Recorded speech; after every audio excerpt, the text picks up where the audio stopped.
The sun shimmered over the gentle waves of Newport Beach, California, as sailboats glided across the water.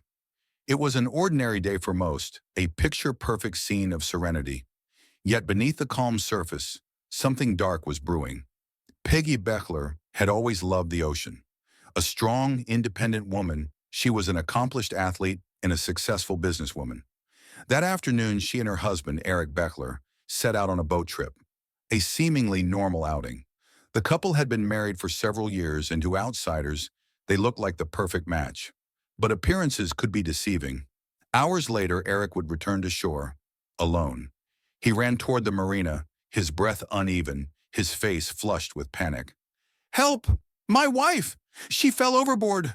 The waves took her!" His voice carried over the beach, drawing the attention of a nearby lifeguard, who immediately called emergency services. By the time authorities arrived, the boat was drifting aimlessly in the water. The sails flapped in the light breeze, and the deck was eerily empty. There was no sign of a struggle, no overturned furniture, no blood. No indication that anything violent had occurred. Peggy Beckler was simply gone. The Coast Guard launched an extensive search. Helicopters hovered over the coastline, scanning the waves for any sign of her. Boats patrolled the area, their crews calling out her name. Hours passed, then a full day, then another. Nothing. It was as if Peggy had vanished into the abyss. Eric's story was simple. They had been enjoying their day when a rogue wave suddenly hit, knocking Peggy off the boat. He claimed he had tried to save her, throwing out a flotation device, but the current was too strong. She disappeared beneath the water, and despite his desperate attempts, there was nothing he could do. Yet something didn't sit right with the authorities. The ocean had been unusually calm that day. There were no reports of large waves or sudden swells. The weather was pristine, the water smooth like glass. A rogue wave? Unlikely. As investigators spoke with Eric, small inconsistencies began to emerge. His retelling of events fluctuated slightly. Minor details changed upon repetition. He seemed distressed, but his emotions didn't quite align with the gravity of the situation. His demeanor was off. There was no raw devastation, no tears, only a rehearsed panic. Peggy's friends and family were devastated, but also skeptical. She was an expert swimmer, a former triathlete. If she had fallen overboard, why hadn't she managed to stay afloat long enough for Eric to help her? Authorities continued questioning Eric, but with no body, no physical evidence of foul play, they had nothing to charge him with. Legally, it was still a missing person case. Peggy Beckler had simply disappeared into the sea. Yet beneath the surface, detectives felt it. Something was very wrong. And so, the investigation began. The waves rolled gently against the Newport Beach marina as the sun dipped lower into the horizon. The search for Peggy Beckler had entered its second day, but there was nothing. No body, no debris, no indication that she had ever been there at all. The Coast Guard had covered miles of ocean, combing through every possible current pattern, yet it was as if the sea had simply erased her existence. Eric Beckler remained at the center of it all, repeating his story with increasing weariness. He told authorities that it had happened quickly. One moment, Peggy had been standing on the deck of their boat. The next, a wave had hit, and she was gone. He had thrown out a life preserver, had called out for her, but the current had been too strong. He had searched as best as he could before realizing there was nothing more he could do. It was a tragic story, a grieving husband, a cruel twist of fate. But there was something about Eric's retelling that didn't sit right. His emotions seemed forced, his words too carefully chosen. He was distraught, yes, but in a way that felt oddly controlled. There was no raw panic, no deep sorrow in his eyes. As investigators questioned him further, the details of his account began to shift in small but crucial ways. At first, he said the wave had come suddenly, knocking Peggy off balance before he could react. Later, he claimed she had slipped on wet fiberglass. Then in a later conversation, he struggled to recall how exactly it had happened at all. Survivors of real trauma don't forget the details that quickly. If anything, the moment sears into their mind with painful clarity. But Eric, his version of events was fluid, inconsistent, and that was a problem. Authorities turned their focus to the boat itself. If a rogue wave had been powerful enough to throw Peggy overboard, It should have left some evidence of its impact. But when detectives inspected the vessel, they found nothing out of place. The deck was dry. There were no overturned chairs, no scattered belongings, nothing that suggested a sudden violent movement had rocked the boat. The absence of chaos was, in itself, a clue. If Peggy had truly fallen due to a large wave, there should have been signs of it. Water pooling on the deck, objects knocked askew, even personal items lost in the commotion. But everything was undisturbed.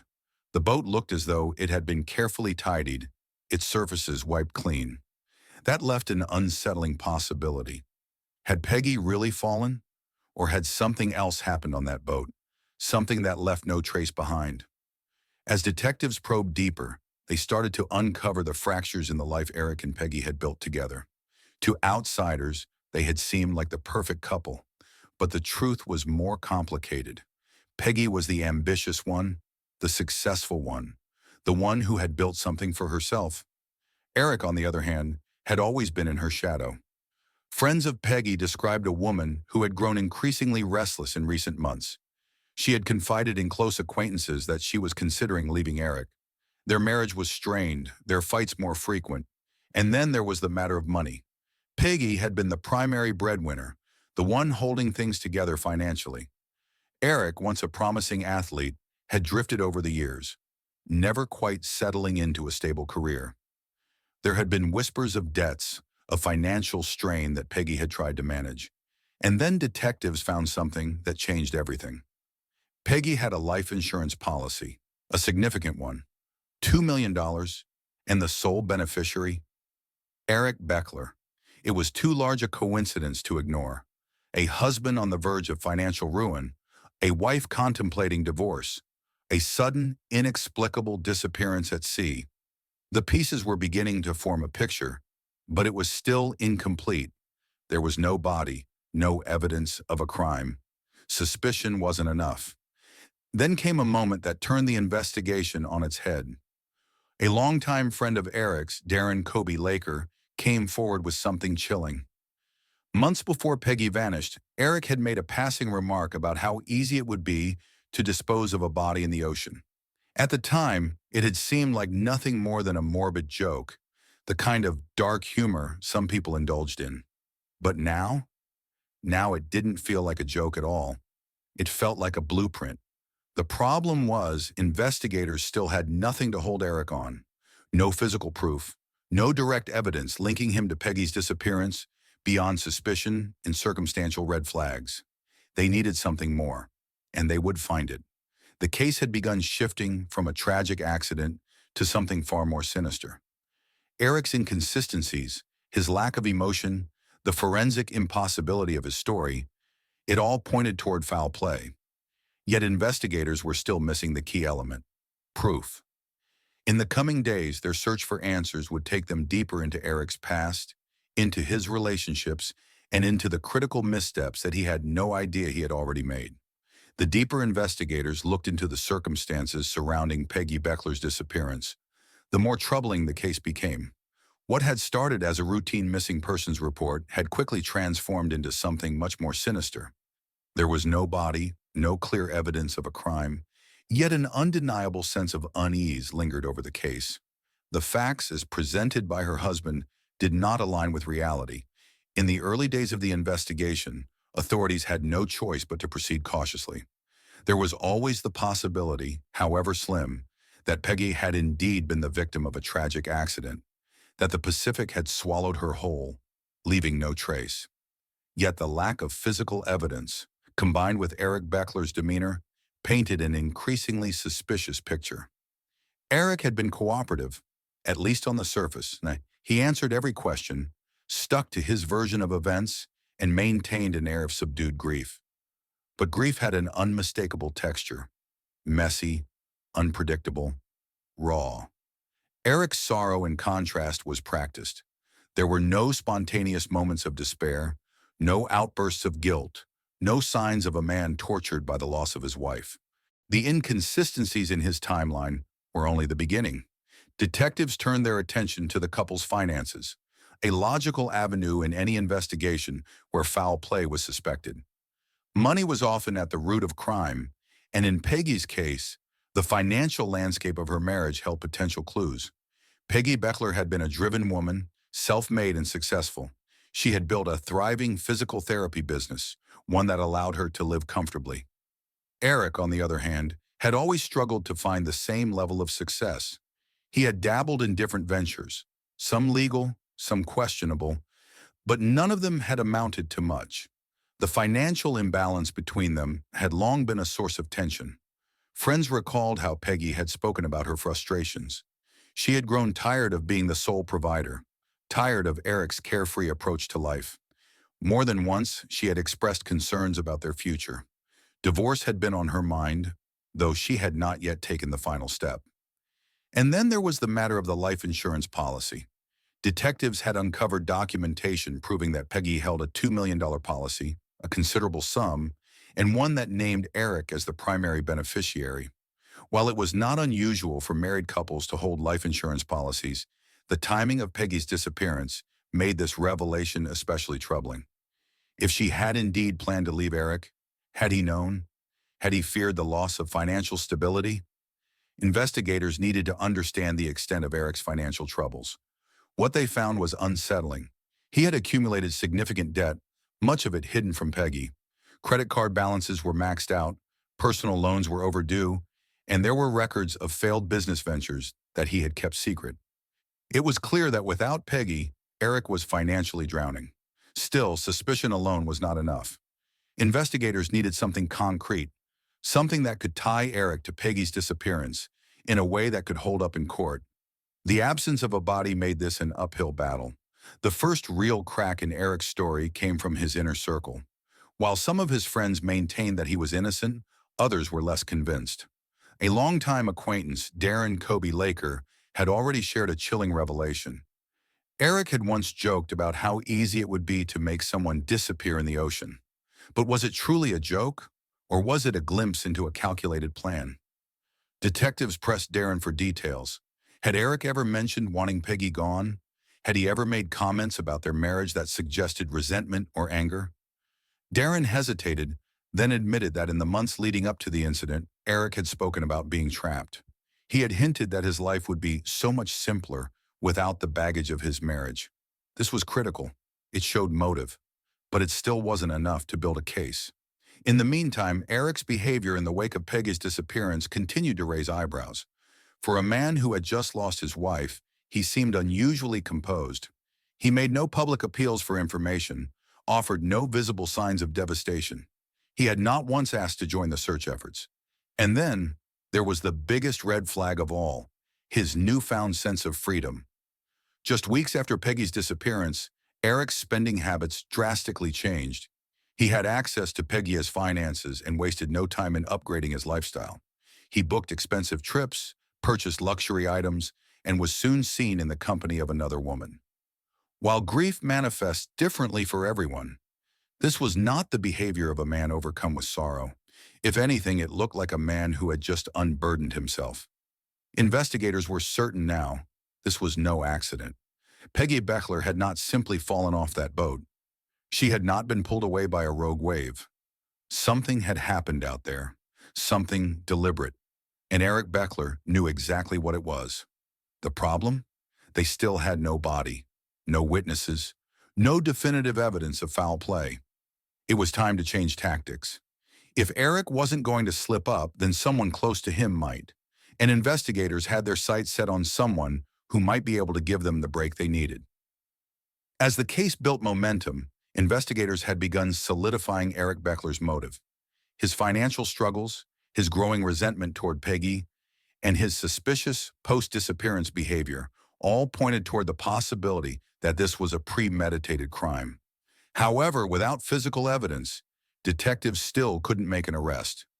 What they needed was something more, someone who could give them direct insight into Eric's actions. In the next chapter, a critical player would enter the story, someone who had been closer to Eric than anyone else in the aftermath of Peggy's disappearance. The game was about to change. The walls were closing in around Eric Beckler. For weeks, investigators had been sifting through every aspect of his life, peeling back layers of his carefully curated persona. They had uncovered his financial troubles, his mounting debts, and the enormous life insurance payout he stood to gain from Peggy's death. His erratic behavior following her disappearance, his sudden shopping sprees, his failure to show any real grief, and his newfound enthusiasm for a lavish lifestyle had only solidified their suspicions. But suspicion alone wasn't enough. They needed something concrete, a witness, a confession, a slip of the tongue, anything that could tie him, definitively, to Peggy's fate. Detectives had already spoken to Eric's friend, Darren Kobe Laker, who had casually mentioned Eric's disturbing joke about making someone disappear in the ocean. It had been a crucial moment in the investigation, one that hinted at premeditation, but it wasn't enough to hold up in court. What they needed now was someone closer to Eric, someone who had seen his true self, unfiltered, in the days and weeks after Peggy's disappearance. That person was Tina New Pineda. Tina had been a presence in Eric's life almost immediately after Peggy was gone. She wasn't just some fleeting companion. She had stepped into Peggy's place alarmingly fast. People whispered about it. Friends of Peggy's found it unsettling, the way Tina had appeared out of nowhere, how Eric had so effortlessly moved on. To those who knew him, it seemed less like a man drowning in grief and more like a man who had been preparing for this moment all along. Investigators tracked down Tina and requested an interview. She was hesitant, but not outright dismissive. Sitting across from them in a small, sterile interrogation room, she folded her arms, her body language defensive, wary. She wasn't under arrest, but she could feel the weight of what was happening. They started carefully asking about her relationship with Eric, when it had begun, how serious it was, what she knew about Peggy's disappearance. Tina stuck to a neutral stance at first. She admitted that Eric had seemed shaken by his wife's death, but not in a way that she found particularly alarming. He was in shock, she said. People react differently to grief. That was true. But as detectives pressed her, pointing out Eric's extravagant spending, his casual attitude about the loss of his wife, the way he had almost immediately stepped into a new relationship, they saw something flicker across her face, uncertainty. She hesitated, looked down, shifted uncomfortably. That was when they knew. She knew something. Tina wasn't ready to talk, at least not yet, but she was thinking about it, and that was enough. The next step was patience. They let her go, but not before making sure she understood something very clearly. If Eric had done something to Peggy, and she knew about it, staying silent would make her complicit. And when the time came, she would have to choose, protect him or protect herself. Meanwhile, the investigation pressed on. Detectives expanded their search, speaking to more people in Eric's social circle. They found former business associates, past acquaintances, people who had seen glimpses of his reckless side. A pattern emerged. Eric wasn't just a carefree surfer-turned-husband. He was a man who took shortcuts. He had a habit of bending the truth, of manipulating people when it suited him. More than that, he had a history of financial schemes, failed business ventures that he had spun into elaborate justifications. He was always on the verge of something big, some investment, some project, but somehow the money never materialized. And when it came to Peggy, she had been his biggest safety net. What they also found were discrepancies in Eric's timeline. The supposed rogue wave incident had never been corroborated by any other boaters that day. The weather reports showed nothing unusual. There was no way Peggy had been swept away so easily. Investigators ran a forensic analysis on the boat. They combed through every inch of it, looking for anything that might suggest foul play. But Eric had been smart. If something had happened on that boat, he had been meticulous in ensuring there was no evidence left behind. No blood, no hair, no fibers. It was maddening. They were circling the truth, but they couldn't prove it. But then, something changed. A few days after her first interview, Tina called detectives back. Her voice was shaking. She wanted to talk. It wasn't much. Not yet. But she had started to remember things. Things that hadn't made sense before. The way Eric had spoken about Peggy before she disappeared. The things he had casually mentioned after her death. Little comments that, at the time, she had brushed off. But now they terrified her. She agreed to meet. The case was about to take a turn. The investigation had reached a critical point. Detectives had a motive, a pattern of suspicious behavior, and a key witness who was beginning to crack. Tina knew Pineda was holding back something, but for how long? What investigators needed now was something undeniable. A recorded confession, a witness statement, a forensic breakthrough. Anything that could push the case from strong suspicion to undeniable proof. In the next chapter, Tina's revelations would change everything. The weight of Peggy Beckler's disappearance had settled heavily over Newport Beach. What had once been dismissed as a tragic accident was now the focus of an increasingly aggressive investigation, with Eric Beckler at the center of it all. The pieces of his carefully crafted narrative were beginning to unravel, exposing a version of him that many had never truly seen before. The financial strains, the marital discord, the chilling remark about making someone disappear, it all pointed to something far more calculated than an unfortunate mishap at sea. For weeks, detectives had pushed against the limits of what they could prove.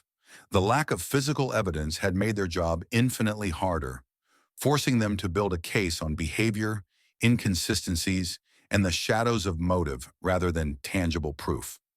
It was frustrating, but they were patient. They knew that in cases like these, the truth had a way of finding its way to the surface. That truth, it seemed, was about to emerge through Tina Pineda. Tina had hesitated at first, reluctant to say too much, caught in the tangled web of her own choices. She had stepped into Eric's life almost immediately after Peggy vanished, a fact that made her uncomfortable in ways she hadn't admitted before. She had been drawn to him, to his charm, to the way he could make life feel effortless.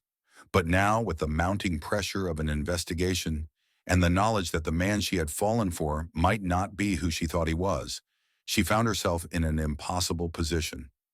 She had spent time with Eric in the days and weeks following Peggy's disappearance. She had seen him up close, when the public wasn't watching, when he wasn't performing his carefully constructed role of the grieving husband. What she had witnessed in those moments was what had finally driven her to pick up the phone and call the detectives again. She sat across from them, hands clasped together tightly, a nervous energy radiating off of her. At first her words came hesitantly, as though she were afraid of what speaking them aloud would mean. But as the minutes stretched on, she began to unburden herself. She talked about how Eric had carried himself in the aftermath, too composed, too eager to move on. She recalled small, seemingly insignificant comments that had, in hindsight, taken on an entirely new meaning. There was one moment in particular that had haunted her. It had been a quiet evening, just the two of them. The news had been playing in the background, covering the ongoing search efforts for Peggy, though by that point, most people had accepted that she wasn't coming back. Tina had watched Eric carefully, waiting for some kind of reaction. Instead, he had smirked, a fleeting expression, there and gone in a second.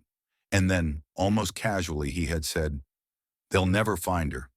At the time, she had brushed it off. Maybe he had meant it in a pragmatic way. Maybe he was just accepting the reality of the situation. But now, in this room, with the weight of everything pressing down on her, it felt different. It felt like a confession. Detectives didn't react immediately. They let the silence stretch between them, allowing Tina to process her own words. She looked away as if ashamed to have been part of it, even inadvertently. They pressed gently, asking if there was anything else, anything that stood out. She hesitated again, then admitted that Eric had started talking about the future unusually quickly. There had been mentions of travel, of real estate ventures, of a life that felt alarmingly detached from the woman he had supposedly loved and lost. It wasn't just that he had moved on, it was that he had never truly stopped to grieve at all. It was the crack they had been waiting for. Tina might not have been a direct witness to what had happened that day on the boat, but she had seen enough of Eric's post-disappearance behavior to paint a damning picture. And more importantly, she was willing to put it on record. But even with this new information, detectives knew they still weren't there yet. The law was unforgiving when it came to cases without physical evidence. Even with motive, even with damning behavior, even with witnesses who could testify to a pattern of deception without something solid, something irrefutable, the risk of reasonable doubt loomed large. Eric still thought he was untouchable. Detectives needed a way in. They needed something that would push him into making a mistake, and that was when they came up with a plan. The walls were closing in, but Eric Beckler still had room to move. The case was stronger than ever, yet it wasn't airtight. Investigators had motive, witness testimony, and inconsistencies that painted a disturbing picture, but they still lacked direct evidence. Tina knew Pineda had unknowingly provided them with their next move. Eric had grown comfortable, believing that he had evaded justice, believing that he had played the system perfectly. But arrogance was a dangerous thing. It made people sloppy. It made them overconfident. And if there was one thing investigators knew, it was that guilty people often couldn't resist talking too much. In the next chapter, detectives would set a trap, and they would see if Eric Beckler was foolish enough to walk right into it. The walls around Eric Beckler were tightening, but he couldn't see it yet. To him, the investigation was just background noise, a nuisance that would eventually fade. He had done everything right, or so he thought. He had controlled the narrative from the beginning, portraying himself as the grieving husband, spinning a tale that, despite its flaws, had kept him out of handcuffs. But what he failed to realize was that arrogance had a way of unraveling even the most carefully laid plans. Investigators had gathered nearly everything they needed: motive, suspicious behavior, inconsistencies in his story, and now, thanks to Tina New Pineda, the first real cracks in his alibi. But there was still a problem. The case was strong, but not airtight. They needed something indisputable, something that wouldn't just convince a jury, but would corner Eric into a position where he had no way out. That meant one thing: they needed Eric to talk. The key to cracking cases like this wasn't always physical evidence. Sometimes the best tool was the suspect's own ego. Eric had spent months acting as though he was untouchable. He believed he had outsmarted everyone. But what if they could make him believe that, in his moment of confidence, he had let something slip? They needed a strategy. They needed to bait him into giving himself away. The plan, after reviewing everything Tina had said in her second interview, detectives saw an opportunity. Eric had a pattern of behavior. He couldn't resist bragging, especially when he thought he was in control. He had done it with Tina, dropping unsettling comments, making himself seem invincible. He had done it with his friend Darren, joking months before Peggy's disappearance about how easy it would be to get rid of someone at sea. This meant that if put under the right conditions, he might slip again. They decided to send someone undercover. Tina was still in contact with Eric. She wasn't just a former fling. She had been part of his inner world after Peggy's disappearance. That meant she had access. And now she had a choice to make. She could continue to stand on the sidelines, hoping for justice without taking direct action. Or she could help bring the truth to light. It wasn't an easy decision, but in the end she agreed. Equipped with a recording device, Tina met with Eric once more. This time the stakes were higher. She was nervous, understandably so. One wrong move, and Eric might realize what was happening. But she had an advantage. He trusted her. The conversation that changed everything at first, their interaction, was casual.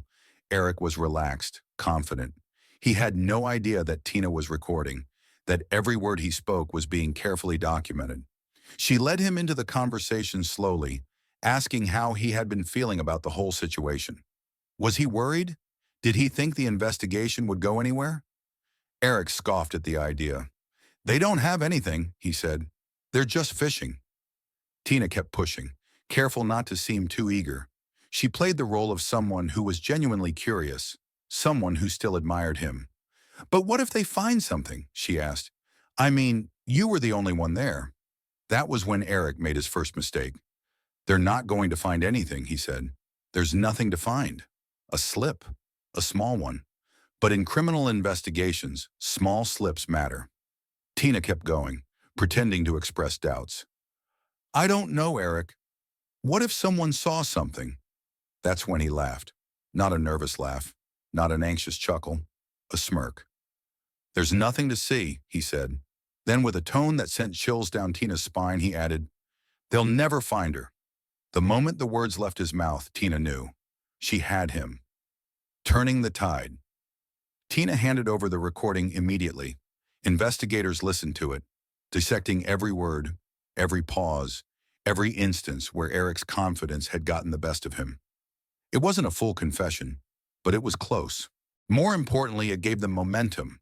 With this new piece of evidence, they had what they needed to push forward aggressively. The recording wouldn't be enough on its own to convict Eric, but it was the final element they needed to pressure him further. Now they could turn up the heat. They began bringing in more people from Eric's past, questioning them again, showing them the recording, seeing if it would shake loose more information. They went after his financial records even harder, proving that he had already started spending money from Peggy's accounts after her disappearance. They also confronted Eric directly. He was called back in for another interview. This time it was different. Detectives weren't passive anymore. They weren't trying to coax information from him. They had leverage, and they made sure he knew it. They played the tape. Eric's expression barely changed, but for the first time since this entire nightmare had begun, he was silent. No cocky retorts, no dismissive shrugs, just silence. The pressure was mounting. The case was nearing its tipping point, and Eric Beckler was running out of time. The case against Eric Beckler had evolved from a scattered collection of suspicions into a tightly woven narrative of deception, greed, and calculated ruthlessness. For months, investigators had chased shadows, trying to piece together the events of that fateful day on the ocean, knowing full well that Peggy Beckler had not simply vanished into the waves, but without a body, without a crime scene, without a witness who had seen what truly happened. They had been fighting an uphill battle. Now they had something they never had before, his own words working against him. The recording Tina Nupanita had provided was not a direct confession, but it was enough to shake the foundation of Eric's carefully maintained facade. The casual way he had dismissed Peggy's disappearance, the eerie confidence with which he had stated that they'll never find her, the complete lack of concern over the investigation. All of it was deeply incriminating, but detectives knew they needed more. The next step was to turn the pressure up to its highest level. The interrogation that changed everything. Detectives had brought Eric in for another round of questioning. This time they weren't dancing around their suspicions. They weren't treating him like a grieving husband. They were treating him like a murder suspect. They played the recording, letting his own words echo back at him in the stark, sterile interrogation room. Eric remained still, expression unreadable. But the silence that followed spoke volumes. This wasn't the reaction of an innocent man. An innocent man would have fought back immediately, demanded an explanation, insisted that his words were being twisted.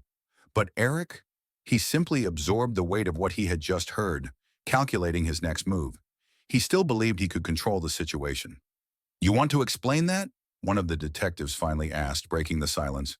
Eric exhaled, running a hand through his hair. "It's just a figure of speech," he muttered. It was exactly what they had expected him to say. But now the burden of explanation was on him. "Then why did you say it?" the detective pressed. Eric shrugged. "Because it's true. She's gone. You're not going to find her." The detective leaned forward. "And why is that?" For the first time, a flicker of irritation passed over Eric's face. He was slipping, just a little. The confidence that had carried him for so long was beginning to erode. "You're twisting my word," he said flatly. "We're trying to understand them," the detective corrected, "and right now they're not looking too good for you." Still, Eric didn't break. He stuck to his well-rehearsed stance, never straying from the position that Peggy's disappearance was nothing more than a tragic accident.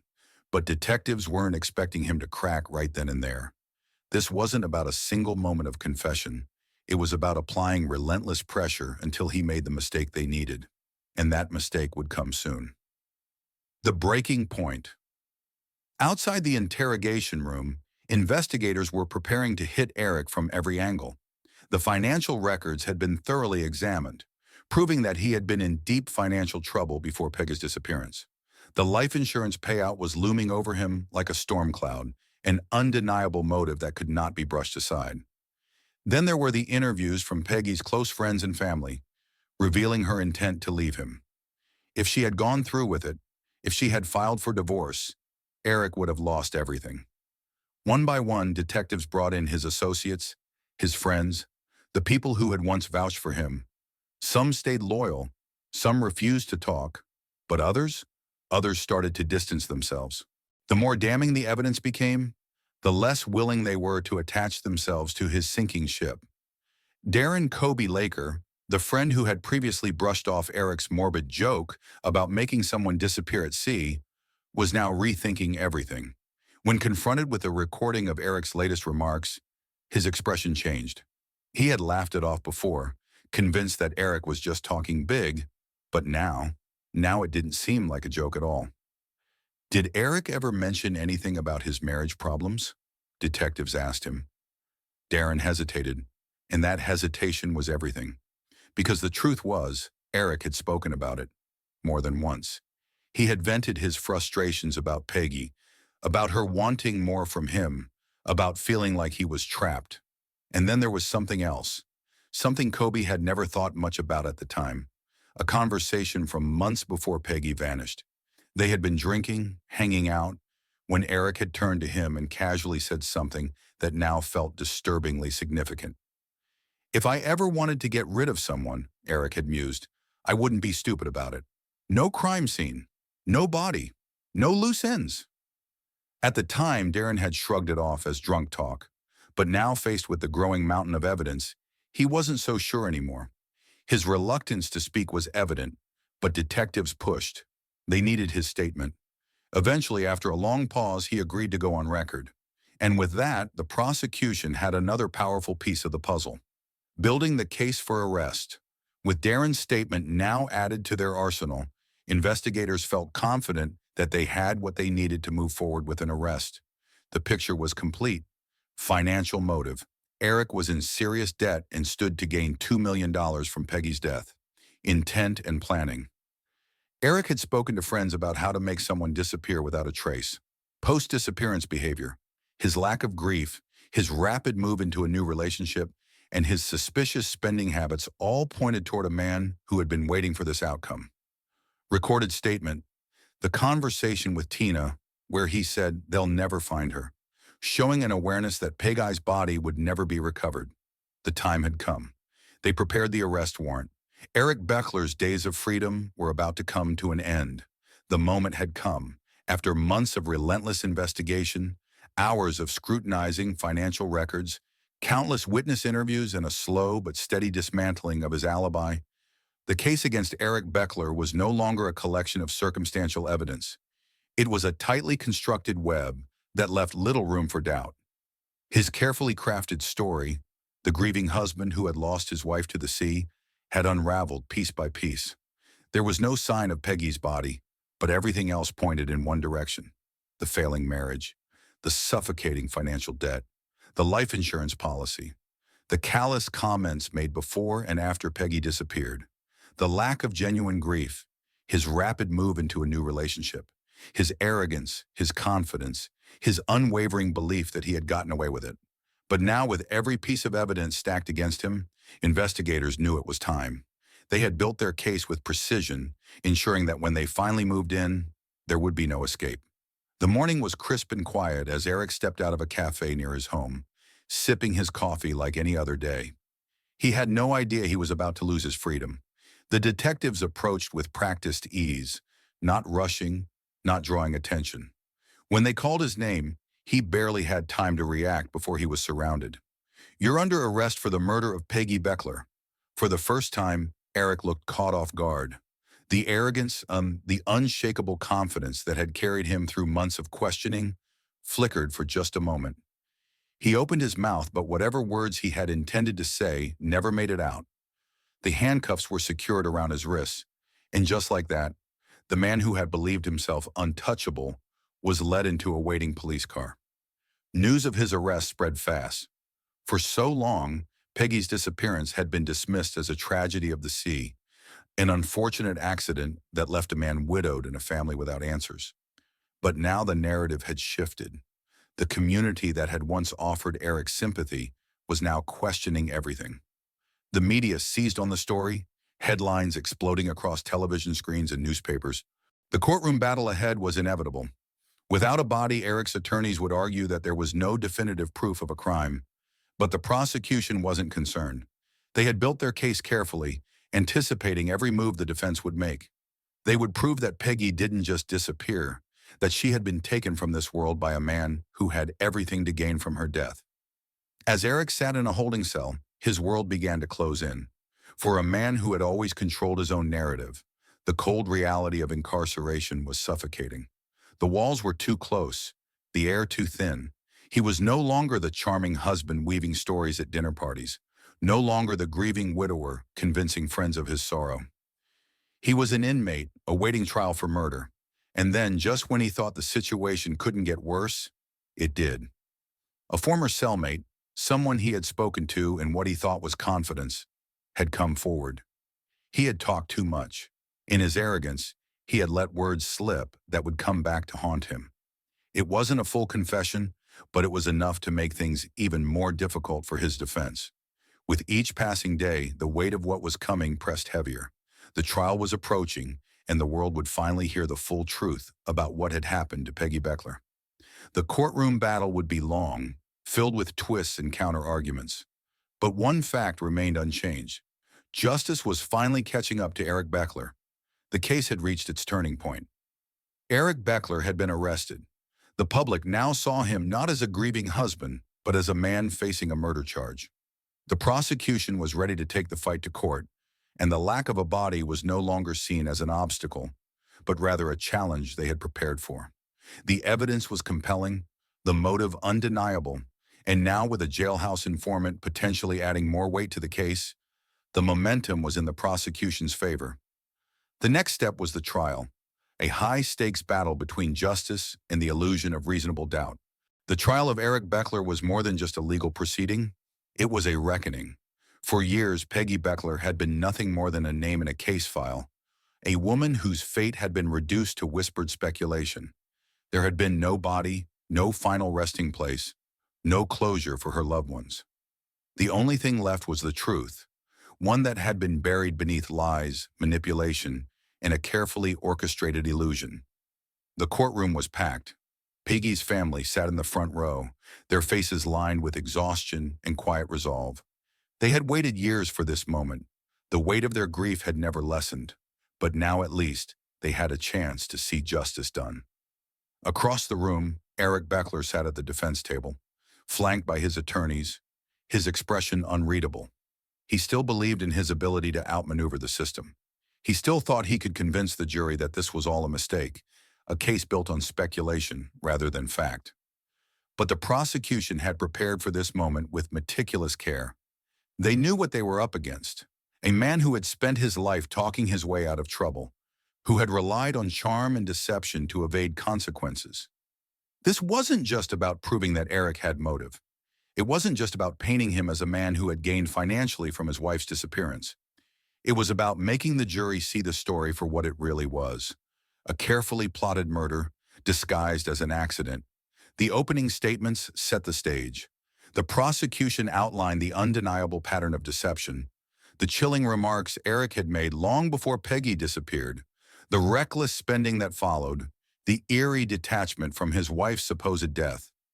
They reminded the jury that there was no logical explanation for why Peggy, an experienced swimmer, a woman in the prime of her life, would simply vanish without a trace. Then came the evidence.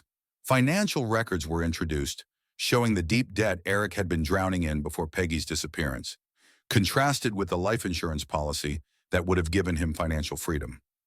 Witnesses were called, each one adding another layer to the prosecution's case.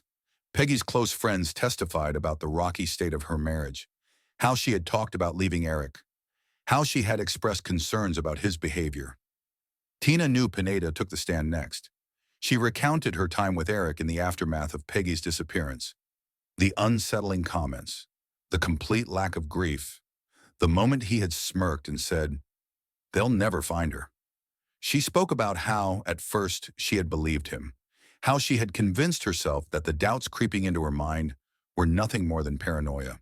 But as time passed, as more details surfaced, she knew that she had been standing next to a man who had gotten away with murder. Then the prosecution played the recording. The courtroom was silent as Eric's own words filled the air. The arrogance in his tone, the certainty that he had outsmarted everyone, it was all there, undeniable. He had spoken those words freely, believing himself invincible. Now they were being used to seal his fate. The defense did what they could. They emphasized the absence of a body, hammering home the argument that without physical evidence, everything else was circumstantial. They pointed to the ocean's unpredictability, arguing that it was possible, even likely, that Peggy had simply drowned, that her body had been lost to the currents. They reminded the jury that speculation was not proof, but the prosecution had anticipated this. They countered by reminding the jury that justice was not about waiting for a body to wash ashore. It was about recognizing the overwhelming pattern of deception, about seeing beyond the distractions and excuses. They asked the jury to consider not just what was missing, but what was there: the financial gain, the premeditated remarks, the cold, emotionless way Eric had moved on. The closing arguments were powerful. The prosecution urged the jury to remember Peggy, not just as a victim, but as a person, a daughter, a sister, a friend, a woman whose life had been stolen, whose story had been manipulated, whose voice had been silenced. But justice could still be served. The jury deliberated for days. Each moment felt like an eternity. Peggy's family waited, their hope fragile but unbroken. Then the verdict came: guilty. Eric Beckler showed little emotion as the words were read aloud. Perhaps for the first time in his life, he realized that he was no longer in control. The weight of his choices, the lies, the arrogance, it had all led to this moment. A life sentence without the possibility of parole. For Peggy's loved ones, the verdict was bittersweet. They would never get her back. They would never know exactly what happened on that boat, never be able to lay her to rest, but they had something they had been denied for years: justice. As the courtroom emptied, Peggy's family lingered. They held hands, whispered quiet prayers. This wasn't closure in the way they had once hoped for, but it was something, a reminder that even in the absence of a body, the truth could still be found. A lesson that justice, though sometimes slow, would always find its way through the darkness, and that no matter how carefully a murderer planned, they could never truly erase the life they had stolen. Thank you for watching our video. Please subscribe, follow us, and leave a comment. It truly helps us keep bringing you gripping and thought-provoking true crime stories.